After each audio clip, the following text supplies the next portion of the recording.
Hey, how's it going, everyone? The people have spoken and they want more cross-verse mayhem. So today we have a versus battle between two fan-favorite villains of their respective franchises.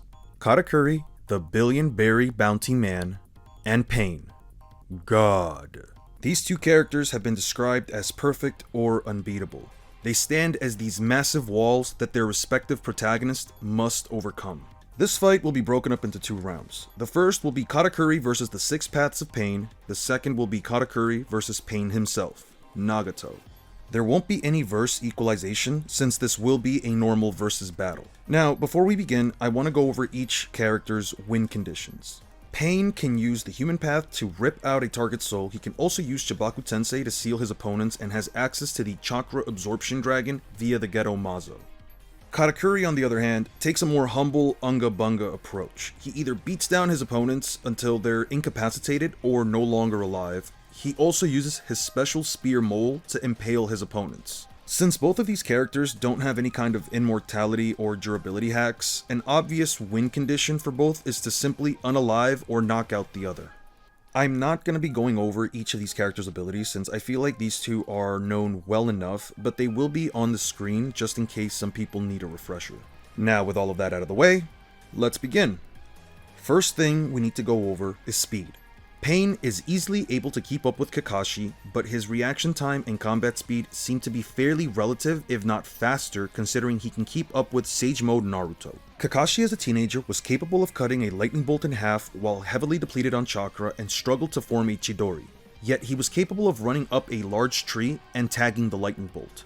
Now, considering that the version of Kakashi Pain fought should be stronger and faster, that can put Kakashi's speed at anywhere between massively hypersonic to sub-relativistic. So we can comfortably put Pain's speed along those lines, especially since he dodged a point-blank lightning blade. Naruto characters don't really have that many light speed feats or statements at this point unless you go with the data books as a source, and we don't really see another light speed feat till we get to the Raikage. The databook states that his double lariat with B, which uses his version 1 lightning cloak, can reach almost the speed of light. Now, I haven't found anything that states verbatim A's version 2 lightning cloak can put him at light speed or above, but for the sake of the video, we'll say that it does. Pain should be slower than A, if A is the fastest shinobi in the world at that point in time, and A's top speed should be light speed. None of Pain's feats imply that he's as fast as A, and he seems to be, if anything, closer to or at least slightly above Kakashi's tier of speed. Now, I've gone through One Piece speed scaling quite a bit in my other videos. Post-timeskip Luffy was capable of casually dodging Pacifista lasers, which are made directly from Kizaru's light, and proceeded to blitz and one-shot the Pacifista.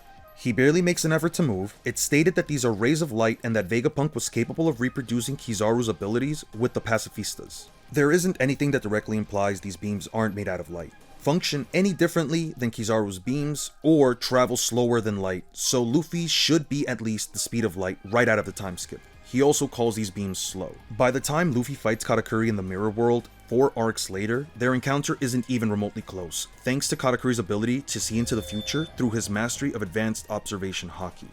Now, just to make it very clear, Future Sight is not a perfect answer to everything. The user has to be physically capable of reacting to the future events they see, so every feat Katakuri produces while using Future Sight is only possible because he's fast enough to move and react.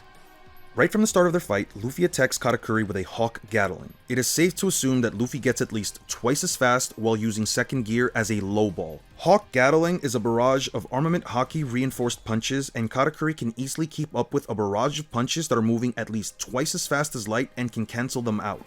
Not only that, but he can even copy Luffy's attack more efficiently. He consistently dodges all of Luffy's second gear attacks and can blitz Luffy mid-dodge.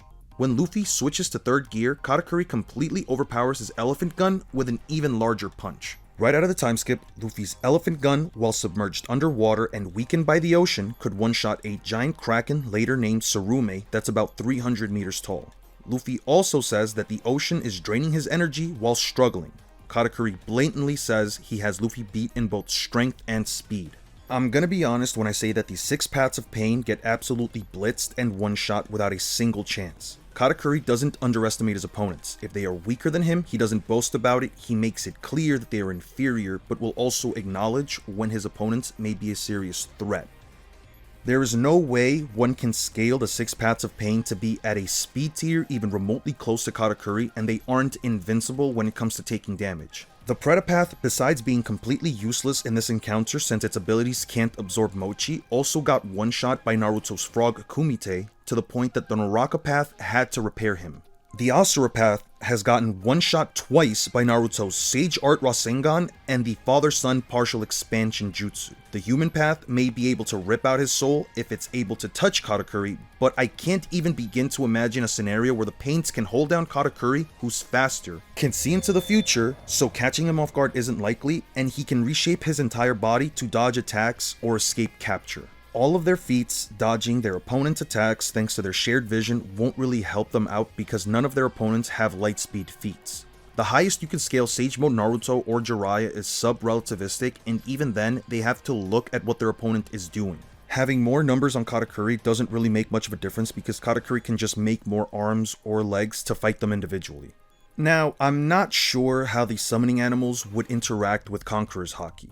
Seeing as how Luffy was capable of one-shotting a giant kraken while weakened from the ocean, I don't think it's absurd to argue that Katakuri couldn't one-shot most of the summoning animals or intimidate them into at least fainting. But to play devil's advocate, let's just say that because they have black rods and they are special summonings, they're an exception to Conqueror's Haki. Even then, I'm not sure as to what they can do. The Rinnegan Dog is clearly the most oppressive of the summonings to fight because the more you hit it, the more it multiplies. Luckily, Katakuri can incapacitate it without hurting it by using his awakening to turn the surroundings into mochi and burying the dog under so much mochi it can't move. Either way, I'm not sure if the Rinnegan animals would even be much of a problem.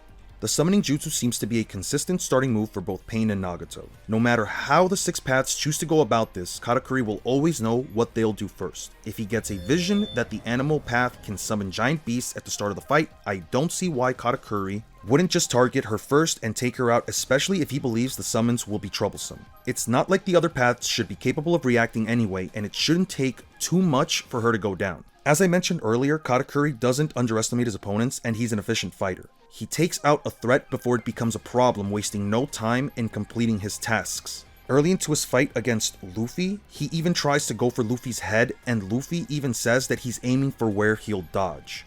Katakuri can most likely take out 5 of the paths without much issue, and against Tendo, the strongest path of pain, I don't believe things change in the slightest bit. The difference between Nagato funneling all of his chakra into Tendo instead of all 6 paths at the same time shouldn't be so great that he can make up the difference in speed. Any attack he could perform, like the massive almighty push that destroyed Konoha or Chibaku Tensei, can be dealt with because of Future Sight. If he goes for almighty push, Katakuri can just back up outside of its range, and if he uses Chibaku Tensei, I'm sure that in the time he needs to generate the gravitational sphere, Katakuri will have put a hole in his chest. Even plugging in a controller might not be enough because anything they would do, Katakuri would already know about it beforehand, and he would react with more than enough speed. This round easily goes to Katakuri. Now moving on to round 2, Nagato, for the sake of this fight, he will be alive, but his legs will be damaged. Unfortunately, there's not a lot to go off of for me to know if Nagato was any stronger or weaker before the incident with Hanzo, and before he became Pain. There's not a lot of information about how strong or fast he was before the rampage, and the only other time he does fight is as an Edo, but his legs are still damaged. Even if you give him functioning legs, I don't think it makes much of a difference. I want to make one thing very clear. Nagato should be more than capable of hurting Katakuri. I don't doubt that he has the sufficient attack potency to put down Katakuri. If he could land multiple Shinra Tenseis like the one he uses to destroy the leaf or knock away the toads, I think he can very well have a shot. It also took a combination of a tailed beast bomb, Rasen Shuriken, and Yasaka Magatama to take down his strongest jutsu, Chibaku Tensei. So it's safe to say that he's at least as strong as Gyuki, who has island level AP. So where does Nagato scale in terms of speed? I'm sure some will put him at light speed since he fought KCM Naruto, who only a few chapters earlier dodged the Raikage's light speed punch. However, that doesn't exactly mean that Nagato scales to that light speed movement in the first place. Naruto did dodge the Raikage, but it can be considered a running or movement speed feat and not a combat speed feat. Naruto never exchanges blows with the Raikage at light speed, he just dodged a light speed punch while already in motion. What I'm getting at is that Naruto never runs at full speed towards Nagato. Every single time they interact in the fight, Nagato either uses Universal Pull or Naruto attacks his summoning dog. There really isn't any evidence, at least that I found, that would put Nagato at light speed for movement, reaction, or combat speed because Naruto never even ran towards him. So given this massive speed gap, could Nagato win? Well, he does have 3 potential win conditions: the human path soul absorption, Chibaku Tensei, and the giant chakra absorbing dragon. I'll go over each one by one. For Nagato to rip out Katakuri's soul, he has to make physical contact with the target. Now, I'm sure that some will argue that either the combination of Bansho Tenin or his chameleon summon can incapacitate Katakuri long enough to rip out his soul. However, I do not think this is a plausible situation unless Katakuri does absolutely nothing. Katakuri makes it very clear that it has been years since he's been punched and he never lets his opponents even lay a finger on him. The chameleon summoning can most likely be sensed by observation haki since it senses presence and even those that lurk out of sight.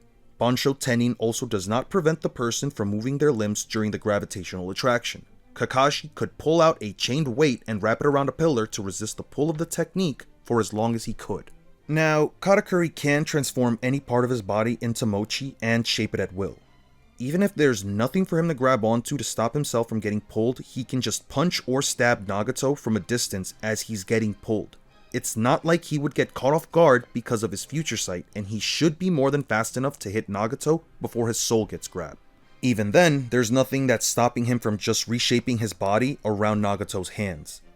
After Katakuri regained his composure while fighting Gear 4 Luffy, he dodged a barrage of punches from Luffy's Kong Ore Gun. As a reminder, when Luffy first used Gear 4 against Doflamingo, not only did Dofi say that Luffy was several times stronger, several meaning 3 to 4 times, but Luffy hard blitzed Doflamingo while closing a massive gap of distance, and Doflamingo was not only surprised, but he couldn't even react.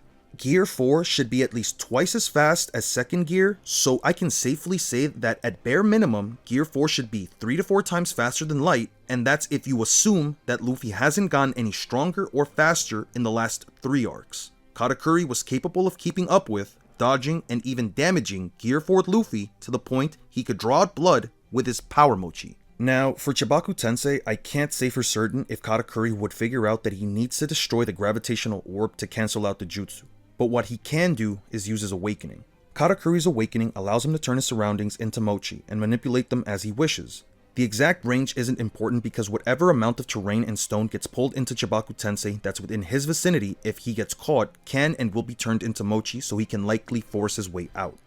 Even if one argues that Katakuri wouldn't be able to resist the gravitational pull to bust out even after using his awakening, what exactly is stopping Katakuri from backing up outside of its range in the first place? If Nagato forms the gravity ball without Katakuri intervening or finishing him off beforehand, his future sight would likely show him what the jutsu does. After all, Chibaku Tensei does have a range limit. It doesn't trigger immediately because it needs to float up into the air, and I don't think it would be disingenuous to say that if he knows what'll happen, and if he assumes he can't stop it, then he can back up at full speed far past its effective range. Katakuri could dodge Gear 4 Snake Man's Gum Gum Black Mamba at full speed while trying to close the distance, morph his body around its punches, and hit Luffy through multiple pillars. I don't see why he can't just back up or take out Nagato before the jutsu starts to pull in the terrain. As for the Chakra Absorption Dragon, there isn't a lot of information that exactly explains how this jutsu works. The only thing I had to go off of was a Hidden Rain shinobi saying that if it touches you, you will die. Though it's not exactly confirmed, it's stated here that the dragon will extract the chakra of anything it touches, killing humans immediately. If this statement is true, then Katakuri has absolutely nothing to worry about because he doesn't have chakra, and it reinforces what the shinobi said because in the Naruto verse, if all of your chakra is extracted, you die. However, if you don't believe this statement is true, it doesn't really change anything. Hanzo was capable of evading this jutsu and he doesn't have any light speed statements or feats, and even if he did, Katakuri should still be faster because of his encounters with Gear 4 Snake Man and Bounce Man. Not to mention, Nagato would have to summon the Geto statue and stab himself with the black rods for the jutsu to even work. As a reminder, Katakuri isn't gonna wait for Nagato to do all of that, especially if he knows what'll happen beforehand. I'm really trying to think of a reasonable way that Nagato wins this fight. I think the best argument that could be made for Nagato winning is just Chibaku Tensei. If you don't believe Katakuri turning the surrounding terrain into sticky mochi or getting out of the jutsu's range with raw speed will help him deal with it, then I guess Nagato can take a win by sealing him. However, I believe Katakuri has plausible counters to his 3 win conditions. The speed gap between these two is too massive to just ignore, and he can see into the future, so Nagato can't just catch him off guard. He doesn't underestimate his opponents, he always goes for the kill, he fights efficiently, and he doesn't just wait for them to use their best moves. If I had to be honest, he does just blitz and one-shot Nagato before the neurons in his brain even realize that he got bonked by a giant fist made out of mochi. So there you have it. I hope you guys enjoyed this video, and I would really appreciate it if you could like, subscribe, and even leave a comment, and I'll catch you all in the next one. Peace out.